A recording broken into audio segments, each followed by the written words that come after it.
My world shattered when I discovered my mother had an affair with Zach, my closest friend. The wound cut deeper because Sarah, my fiancée, secretly tried to orchestrate a reconciliation, which led to my calling off the wedding and exposing a truth she hadn't anticipated. Growing up, my life felt like a sitcom. Dad, Tom, always seemed like the strong, silent type. At 51, he tirelessly provided for us, never uttering a complaint. Mom, Lisa, was 46 and the opposite. Outgoing, the social butterfly, always connecting with neighbors, planning family events, and generally playing the role of the family's nucleus. And then there was Zach. He wasn't just a friend. He was practically family. We'd been inseparable since middle school, bonding over shared passions and offering each other unwavering support. If I needed anything at 2 a.m., Zach was the person I'd call. My parents adored him. He was such a constant presence in our lives that Mom often joked about charging him rent. But looking back, certain details, seemingly insignificant at the time, now cast a long, ominous shadow. Lisa and Zach's interactions now feel subtly inappropriate. I remember Mom laughing too hard at his jokes, or remarking on how sweet he was with a tone that bordered on something more than friendly. I even remember a joke Zach made about how he would never marry because Lisa had set his standards too high. We all laughed, but now it feels like a warning I missed. Then there were the times Zach would visit when I wasn't home, claiming he was simply checking in or dropping something off. Mom never mentioned these visits, and I dismissed them, assuming everything was fine. But now the thought makes my skin crawl. He was practically family, so I assumed he felt comfortable around my parents. He just hung out and told jokes with Mom. His behavior gradually shifted. He'd reject my invitations to go out, preferring to chill at my house. Given that Zach was always the first to suggest hitting the arcade or grabbing burgers, it was so weird. When I proposed alternative venues, like the park or my favorite diner, he reluctantly agreed. But something was off. This wasn't the Zach I'd known and loved. He seemed distracted, glued to his phone, and the easygoing conversations we used to have vanished. Mom, too, was subtly different. She'd been acting a little out of sorts for months, though I'd dismissed it. She wore a little more makeup and spent a little more time on her phone, saying she was texting my aunt. Dad even noticed, commenting that Mom seemed distracted. He, too, didn't attach much importance to it. What was more concerning, though, was Dad's behavior. Normally stoic, he became irritable, snapping at the smallest things. If the TV remote was out of place, he would grumble. If dinner was slightly delayed, he would sigh as if the world was ending. He seemed constantly exhausted, struggling to sleep. I thought it was work-related stress, but he seemed like he was carrying the weight of the world. I suggested he take a break, go fishing or something, but he deflected with, "I've got too much on my plate right now." I dropped it. He's not the type to share. I believed he would resolve it eventually, but the atmosphere felt heavier than usual. There's one particular night that's permanently etched into my memory. Dad was in his usual spot, the living room armchair, eyes fixed on the television, but his mind was somewhere else entirely. "You all right, Dad?" I asked, perching on the arm of the sofa. He just shook his head, a weary gesture. "I'm fine, sweetheart. Don't you worry about your old man." His voice sounded strained, a little rough around the edges, but I didn't push it.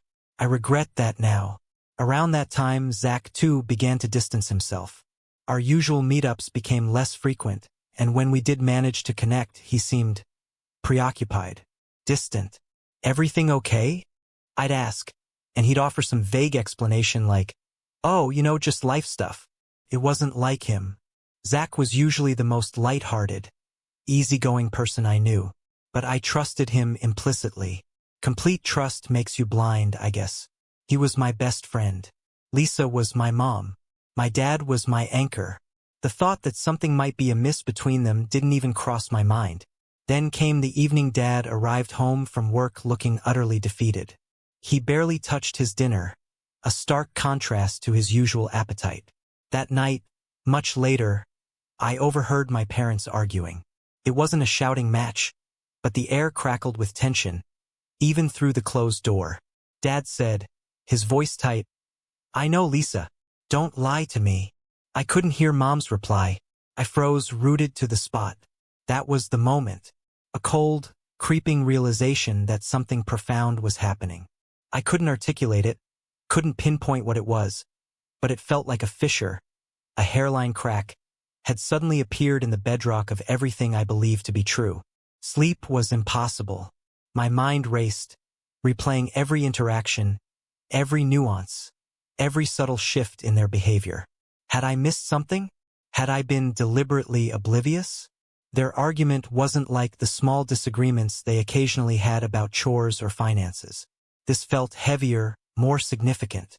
I tried to dismiss my worries, tried to convince myself that I was overreacting, that they were just going through a rough patch. Maybe it was just a misunderstanding. But the knot in my stomach tightened with each attempt at rationalization. The following morning, Dad called me into the living room. His face told me everything I needed to know before he even spoke. This wasn't going to be a casual chat. He looked broken, carrying an unbearable weight, and the burden was finally too much to bear. He took a deep breath. "Sweetheart," he began, his voice trembling slightly, "I need to tell you something. It's not going to be easy to hear, but you deserve the truth." My first panic thought was that someone had died. His hesitation, the gravity of the moment, felt like that kind of loss. But what he revealed was more devastating than I could have imagined. "It's your mom," he finally managed, his voice catching in his throat. He paused, gathering himself. "She's been having an affair, and it's with Zach." My brain simply shut down. I couldn't process the words, the sheer impossibility of it all. A disbelieving laugh escaped me, but the look on Dad's face quickly silenced me. I just stared, waiting for him to say it was a joke, a misunderstanding, anything to negate the horror of what I was hearing. But he didn't. "Zach," I whispered, my voice barely audible. "Zach, my best friend, Zach?" He just nodded, his eyes filled with a pain that mirrored my own. This wasn't just about Lisa and Zach's betrayal of me. They had betrayed him, too, in the most profound way. He told me how he had discovered the truth. It began subtly. A strange text message on Mom's phone that she quickly dismissed as a wrong number. Errands that took far longer than they should have. He didn't want to believe it, but something felt terribly wrong. Then, one day, he came home early from work and saw Zach's car parked outside the house. "I knew in that instant," he said, his voice flat, devoid of emotion. "I went inside, and there they were, acting like guilty teenagers." I struggled to breathe. The image, conjured in my mind's eye, was enough to make my stomach churn. Zach wasn't just my best friend. He was practically family. My parents adored him, treating him like the son they never had. And Mom, she was my rock, the one person I thought I could always depend on, unconditionally. Then Dad told me. "He asked them to leave," Dad said, his voice strained. "He told them both to get out of the house. Your mother tried to explain, but there weren't any excuses." Dad's eyes were glistening. I'd only seen him cry when his own father died. Seeing him like that shattered something inside me. After his revelation, everything felt distant, muffled. I was completely numb. I didn't know what to say, how to react. He kept talking, telling me how Lisa was begging for forgiveness, but he couldn't even look at her. "You don't do that to family," he whispered, his voice thick with emotion. "You just don't." Finally, I found my voice enough to ask why he hadn't said something sooner, when he first suspected. He told me he didn't want to ruin my relationship with Mom unless he absolutely had to. "But you needed to know," he said, his gaze meeting mine. "I couldn't keep this from you any longer." The anger didn't come immediately. Initially, it was pure shock, a refusal to believe, combined with this gnawing emptiness in my chest. I couldn't process it. Lisa and Zach. The idea seemed utterly impossible. I told Dad I had to talk to her. I didn't have a plan, no prepared speech, but I couldn't just sit there paralyzed. Confronting Mom felt like facing a complete stranger. The woman before me wasn't the mother I knew, the one who raised me. This was someone I didn't recognize anymore. She immediately burst into tears, covering her face with her hands, repeating, "It was a mistake. I don't know what happened to me. I didn't mean to hurt anyone." I just stood there, staring at her, utterly dumbfounded. "A mistake," I repeated, my voice rising despite myself. "Are you actually serious right now? What is wrong with you, Mom? He's barely an adult. You're supposed to be like a mother to him. You destroyed our family for what? For Zach." She remained silent, just sobbing, acting like she was the one who was wronged. My blood started to boil. "You didn't mean to hurt anyone? Are you kidding me?" I asked, barely able to control myself. "You tore this family apart. You devastated Dad. And you betrayed me. Do you even understand the impact of your actions? Or are you too busy feeling sorry for yourself to care about anyone else?" Her sobs intensified, but I couldn't bear to listen to it for another second. "You're unbelievable," I said, my voice sharp. "You're not my mom anymore. I don't even know who you are anymore." I turned and walked out before she could utter another word. I didn't trust myself to remain in the same room with her, terrified of saying something I would later regret. But I wasn't finished yet. Zach still needed to hear from me, and I wasn't about to let him off the hook with a simple text message. I drove directly to his apartment, and the entire way, I could feel the anger welling up inside me, like a volcano about to erupt. I wasn't entirely sure of the specifics of my plan once I got there, but one thing was crystal clear. I wasn't leaving until he fully understood the depth of my feelings. When I arrived at Zach's apartment, I pounded on the door with a force that nearly rattled it off its hinges. He opened it, looking genuinely surprised, as if my arrival was the last thing he expected. "Hey!" he started, that single word already grating on my nerves. Before he could utter another syllable, I grabbed the front of his shirt, my knuckles white, and shoved him back against the doorframe. "Don't you hate me?" I spat out, my voice trembling with rage. "What on earth is wrong with you? You're supposed to be my best friend, practically a brother, and you do this with my own mother." He tried to stammer out some pathetic excuse, a jumble of unintelligible sounds, but I cut him off, my anger rising like a tidal wave. "I don't care what you have to say," I snapped, my eyes burning into his. "As far as I'm concerned, you don't exist to me anymore. Do you hear me? I don't ever want to see your face again. If I do, I swear you'll regret it." Zach looked genuinely terrified, and frankly, good. He deserved to feel every single ounce of the anger and betrayal that was consuming me. I shoved him back against the doorframe one last time before releasing my grip on his shirt. "We're done," I declared, my voice low and dangerous. "Don't call me. Don't text me. Don't even think about me. You're dead to me." I turned and walked away, pushing past the urge to escalate the situation to something I couldn't later take back. My hands were shaking uncontrollably. My heart was pounding in my chest like a drum, and I felt as though I just survived a brutal battle. But at least he now knew precisely where he stood with me, or rather, where he didn't stand. The aftershocks were immediate and devastating. My dad filed for divorce almost instantly. He didn't want to prolong the pain, and honestly, I couldn't fault him for it. Lisa moved out within weeks, and once she was gone, it felt like a suffocating darkness had finally lifted from the house. Just like that, our once close-knit family was irrevocably shattered, and nothing has felt quite like home ever since. Lisa attempted to contact me several times afterward, through texts, emails, and even a handwritten letter, but I ignored every single attempt. I simply couldn't bring myself to engage with her. Every time I allowed myself to think about her, it felt like a sharp knife twisting deep inside my chest, the pain almost unbearable. Cutting her out of my life was undoubtedly one of the most difficult things I've ever had to do, but it was also absolutely necessary for my own survival. She wasn't just my mom. She was someone I deeply admired, someone I naively believed would always be there for me, unconditionally. Losing that felt like losing a significant part of myself, a part one wasn't sure I could ever recover. As for Zach, I never saw or spoke to him again. I made my feelings about him crystal clear. I wanted absolutely nothing to do with him, and thankfully, he respected that boundary. Or perhaps he was simply too afraid to try and breach it. Either way, I didn't care. All of it left a deep, festering wound, a scar I was convinced would never fully fade. But life, as they say, waits for no one, right? Time continued its relentless march forward, whether I was ready for it or not, and eventually I began the arduous process of piecing my life back together, fragment by painful fragment. My dad and I settled into a new, albeit strained, routine.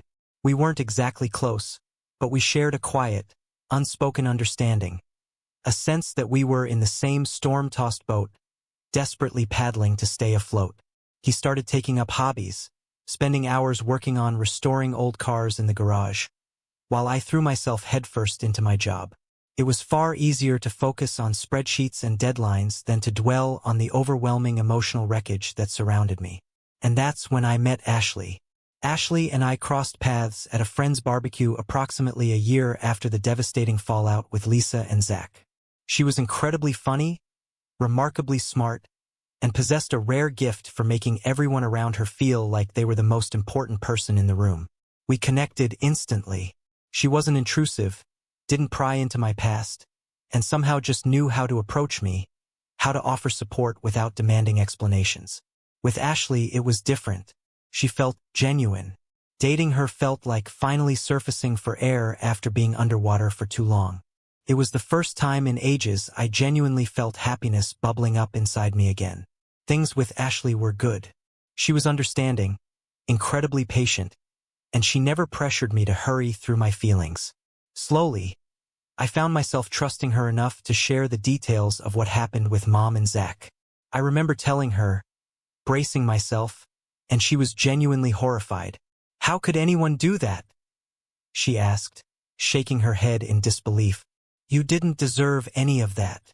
Hearing those words, "You didn't deserve any of that," it lifted a weight off my shoulders, more than I could have imagined. For so long, I'd been carrying this nagging feeling, a what-if voice whispering that maybe I should have seen it coming. Maybe I could have done something differently to prevent it. Ashley helped silence that voice, making me feel validated in my hurt, not crazy for still feeling the sting. About 2 years into our relationship, the thought struck me. I wanted to spend my life with her. The proposal wasn't some grand, orchestrated affair. It was quiet, intimate, just the two of us on a secluded beach at sunset, the ring heavy in my pocket, my heart pounding in my chest, and a shaky smile plastered on my face. The moment she said yes, a wave of relief washed over me.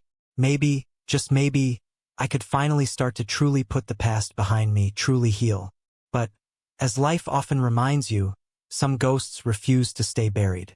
Not long after we got engaged, I received a call from a mutual friend of Zach and mine, someone I hadn't spoken to in what felt like a lifetime. Initially, I assumed it would be one of those stilted, awkward catch-up conversations, but instead, he dropped a bomb. "Hey, did you hear what happened to Zach?"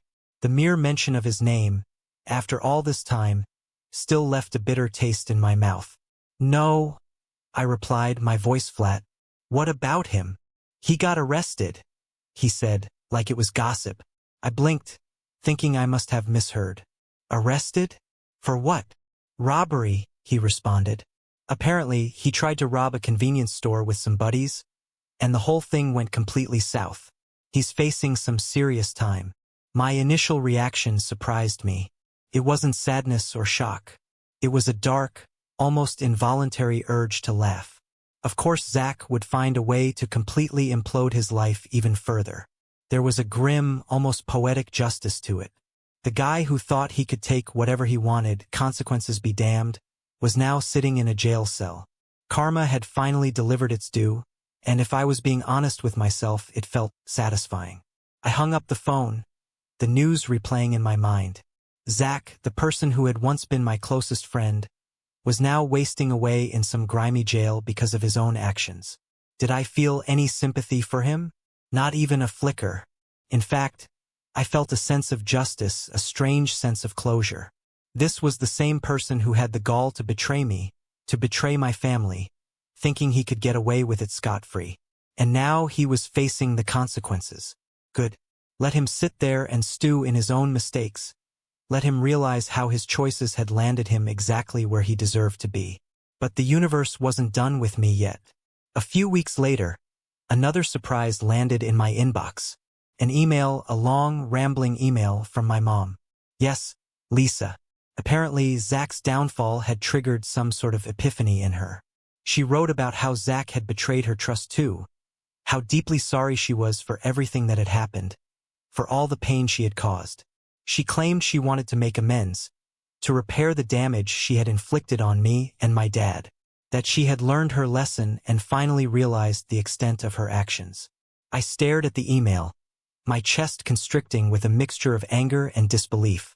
After everything, after all this time, she wanted forgiveness now that Zach had crashed and burned? She wanted to come crawling back, expecting open arms? I couldn't bring myself to respond. I simply couldn't. Ashley noticed something was off, her usual perceptive self. When I finally told her about the email, she just shook her head, her eyes filled with a quiet strength. "She doesn't deserve a second chance," she said firmly. "You've already given her far too many." Hearing those words from Ashley, solidifying my own feelings, gave me the strength and confidence I needed to stand my ground. I didn't owe Lisa a single thing. She'd made her choices, and now she had to live with the consequences, plain and simple. But that wasn't the end of it. She then tried to involve my dad, too. She actually showed up at his house one day, uninvited, sobbing on his doorstep and begging him to talk to her.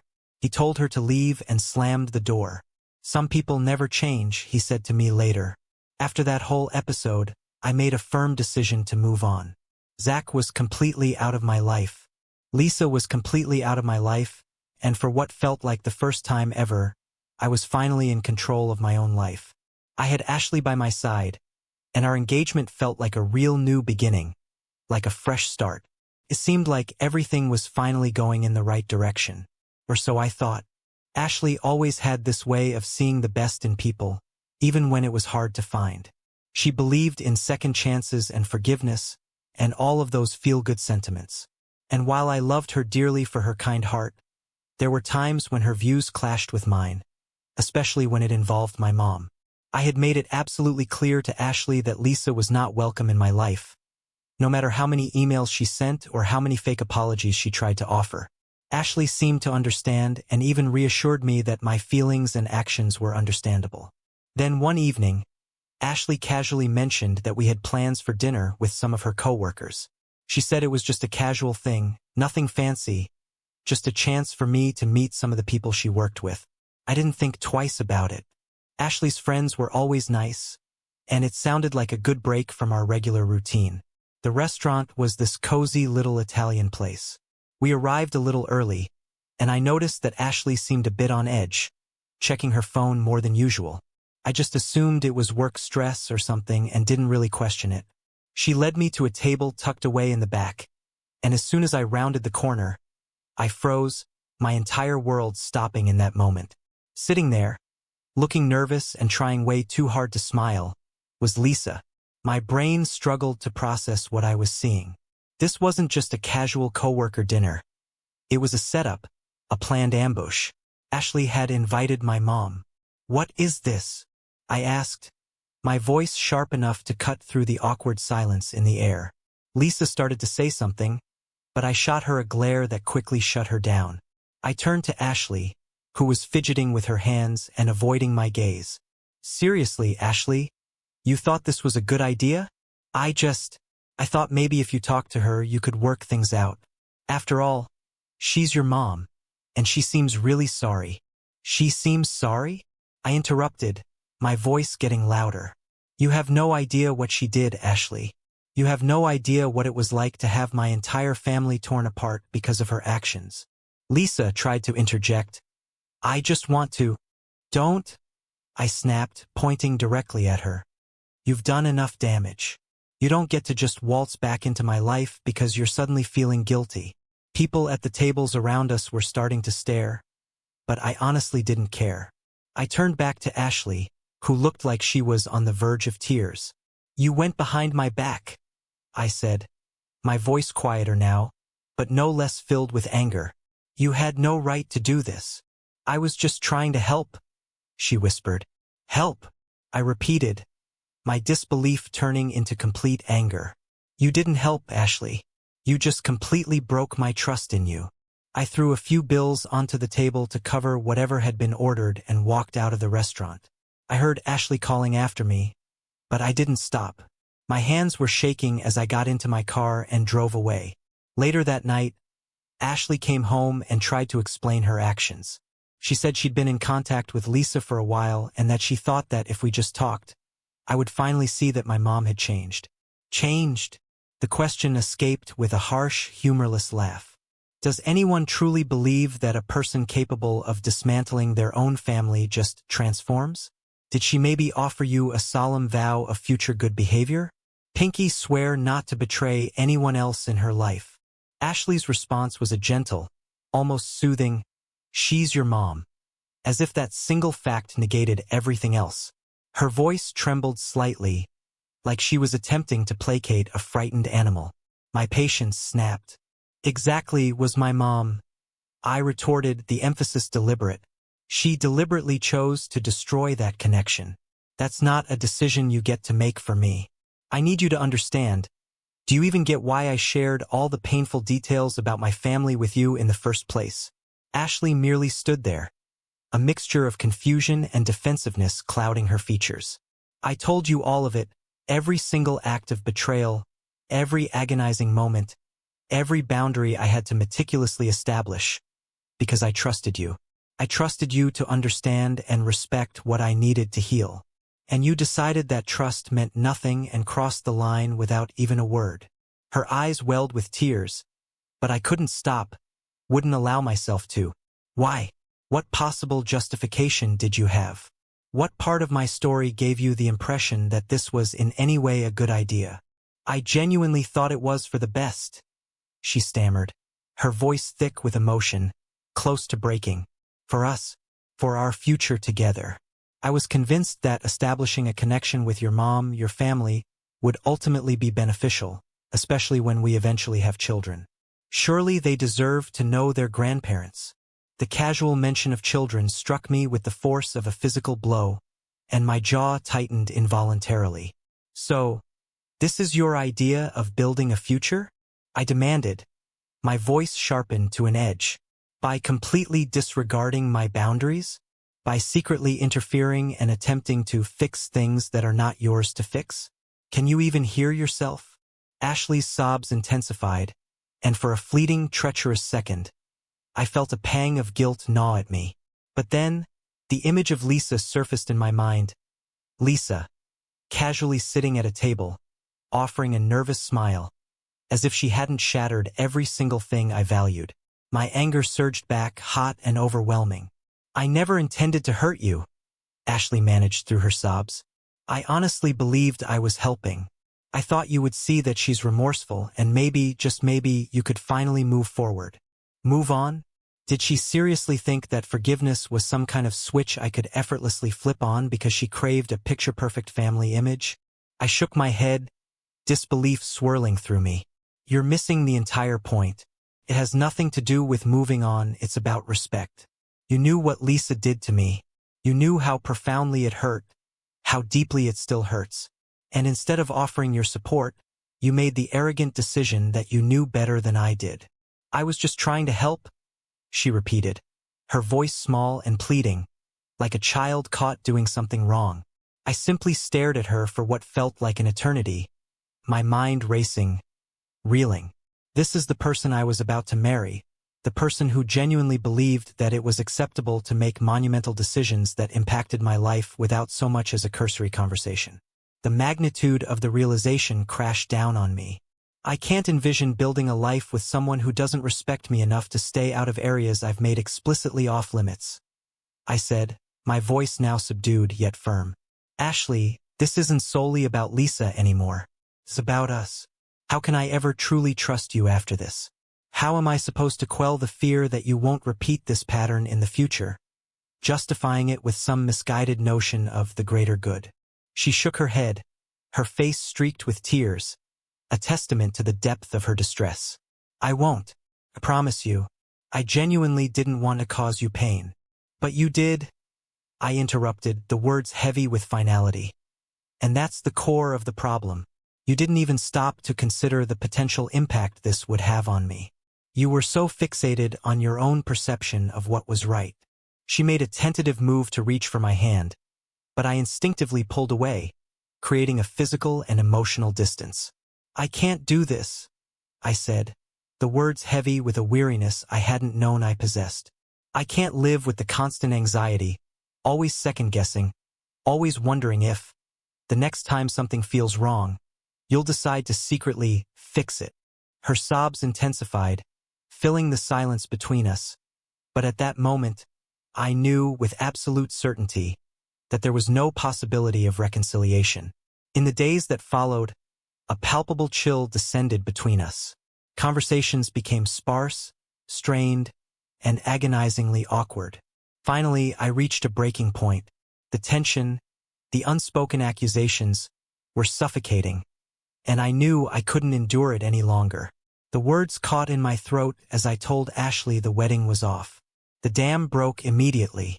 She crumpled, a torrent of apologies and pleas erupting from her.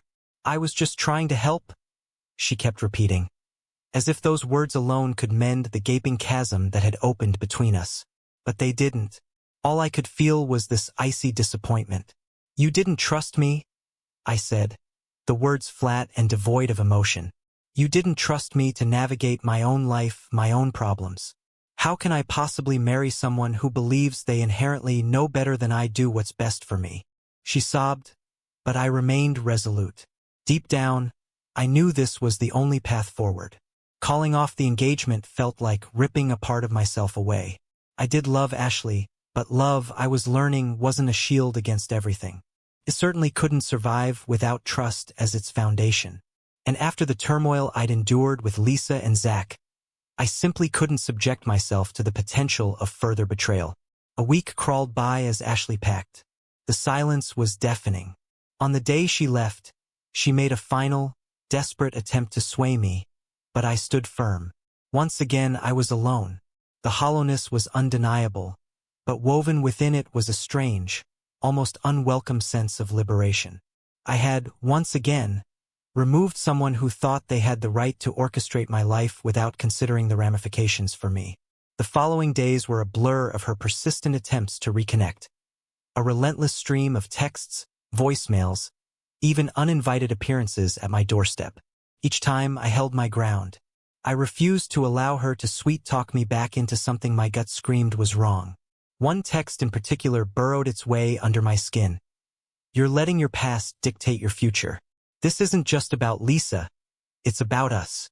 I reread it countless times, the frustration swelling in my chest like a toxic gas. She still didn't understand. This wasn't about my past. It was about her disregard for boundaries I had clearly defined. Why do people feel entitled to fix things that don't belong to them? It wasn't her place to mend fences with Lisa. It wasn't her right to dictate the course of my future. That was my prerogative, and she blatantly disregarded it. My dad was the first person I confided in. I anticipated disappointment, perhaps even a flicker of anger. He'd always been fond of Ashley. His response, however, was completely unexpected. Good, he declared, leaning back in his chair with a sigh. You don't need someone who thinks they know more about your own damn life than you do. I raised an eyebrow, surprised.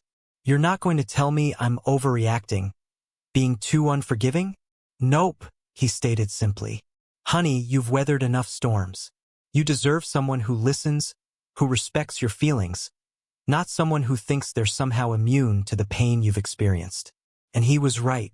I didn't need his validation to affirm my decision, but hearing it aloud made me feel sane, grounded, for refusing to back down. About a week later, Ashley reappeared, box of my forgotten items in hand. While not surprised, I certainly wasn't thrilled. She stood on my porch, her voice uncharacteristically subdued. I just wanted to say goodbye, she murmured. I nodded, accepting the box. Thanks. She hesitated, a palpable tension radiating from her as she seemed to struggle to find the right words. Finally, it all came rushing out. I didn't mean to hurt you, you know?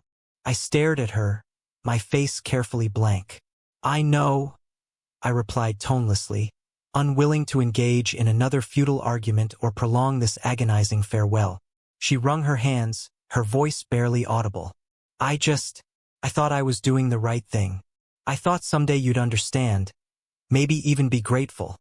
After everything, she still believed I owed her gratitude. I let her words hang in the charged air for a moment before finally responding. I'm not going to argue with you, Ashley. You made your choice. I've made mine, Ashley declared, her face wet with tears as she walked away. No explanations, no backward glances. Just gone. It felt like a door slamming shut on a chapter I'd always imagined would continue. But, in a strange way, it also felt like I was finally getting the keys back to my own life. Once Ashley was out of the picture, I threw myself into rebuilding my world. Longer hours at work became my new normal, and I started spending more time with my dad. We didn't dissect the whole situation with Ashley and Lisa, but his quiet presence was a steadying force. And Lisa?